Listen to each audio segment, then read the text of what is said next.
warahmatullahi wabarakatuh.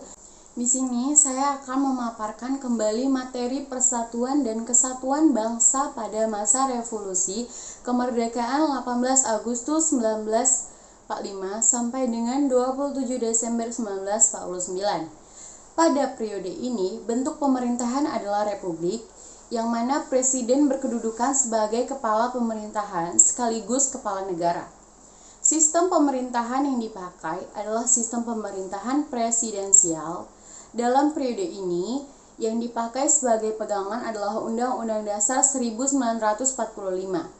Tetapi, dalam pelaksanaannya belum dapat dijalankan secara murni dan konsekuen. Dengan demikian, walaupun Undang-Undang Dasar 1945 telah berlaku, namun baru dapat dibentuk hanya presiden, wakil presiden, serta para menteri dan gubernur yang merupakan perpanjangan tangan pemerintah pusat.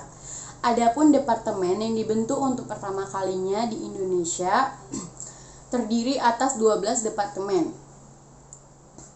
Lembaga-lembaga tinggi negara lain yang disebutkan dalam Undang-Undang Dasar 1945 seperti MPR, DPR, DPD, BPK, dan MA belum dapat diwujudkan sehubungan dengan keadaan darurat dan harus dibentuk berdasarkan undang-undang. Di dalam pasal 4, aturan peralihan Undang-Undang Dasar 1945 secara langsung memberikan kekuasaan yang teramat luas kepada presiden. Dengan kata lain, kekuasaan presiden meliputi kekuasaan pemerintahan negara atau eksekutif.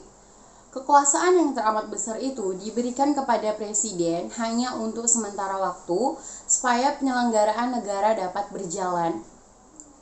Oleh karena itu, PKI dalam Undang-Undang Dasar 1945 mencantumkan 2 ayat aturan tambahan yang menegaskan bahwa 1. Dalam 6 bulan sesudah berakhirnya peperangan Asia Timur Raya, Presiden Indonesia mengatur dan menyelenggarakan segala hal yang ditetapkan dalam Undang-Undang Dasar ini. 2. Dalam 6 bulan setelah Majelis Permusyawaratan Rakyat dibentuk, majelis itu bersidang untuk menetapkan Undang-Undang Dasar. Pasal 4 aturan peralihan UUD 1945 dijadikan dalih oleh Belanda untuk menduduki Indonesia sebagai negara diktator karena kekuasaan negara terpusat kepada presiden untuk melawan propaganda Belanda pada dunia internasional. Maka pemerintah Republik Indonesia mengeluarkan 3 buah maklumat. 1.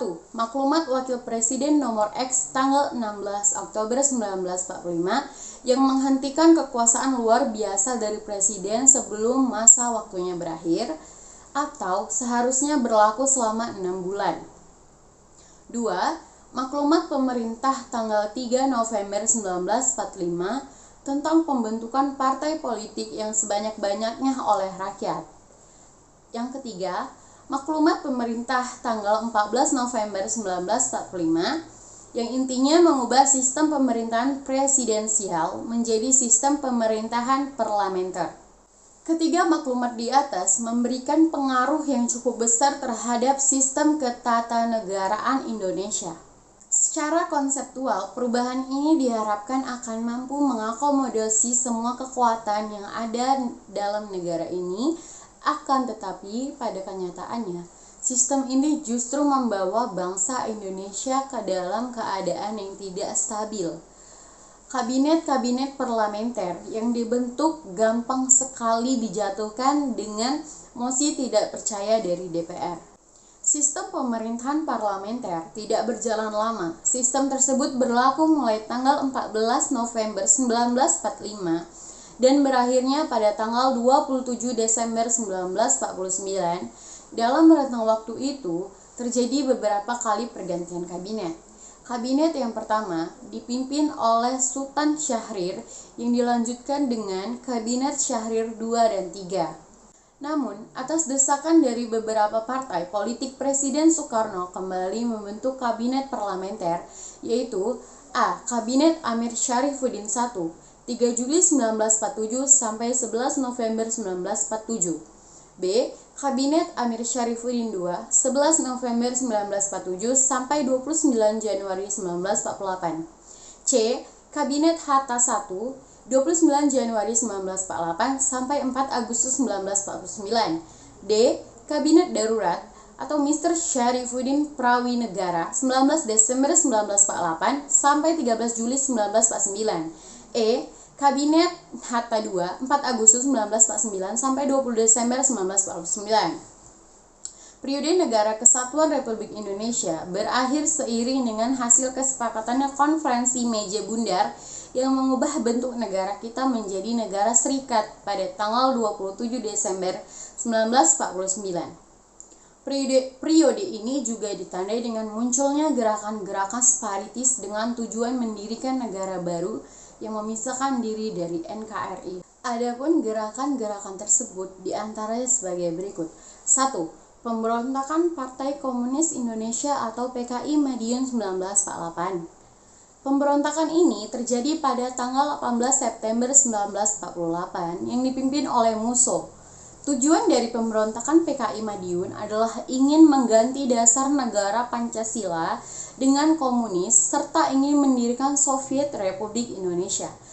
Pada tanggal 30 September 1948, pemberontakan PKI Madiun berhasil ditumpas oleh TNI yang dibantu oleh rakyat di bawah pimpinan Kolonel Gatot Subroto dan Kolonel Sungkono untuk melakukan pengejaran dan pembersihan di daerah-daerah sehingga Musso dan Amir Syarifuddin berhasil ditembak mati. 2. Gerakan Darul Islam atau Tentara Islam Indonesia di daerah Jawa Barat. Pemberontakan DI atau TII di Jawa Barat dipimpin oleh Sekar Madji Maridjan Kartosurwiryo yang memiliki cita-cita untuk mendirikan negara Islam Indonesia. Cita-citanya membentuk negara Islam Indonesia diwujudkan melalui proklamasi yang dikaumadakan pada tanggal 7 Agustus 1949 di Desa Cisayong, Jawa Barat. Untuk mengatasi pemberontakan yang dilakukan oleh Kartosuwiryo, pasukan TNI dan rakyat menggunakan operasi pagar betis di Gunung Geber. Akhirnya, pada tanggal 4 Juni 1962, Kartosuwiryo berhasil ditangkap dan dijatuhi hukuman mati. Mungkin itu saja materi yang dapat saya paparkan ulang. Sekian dan terima kasih. Wassalamualaikum warahmatullahi wabarakatuh.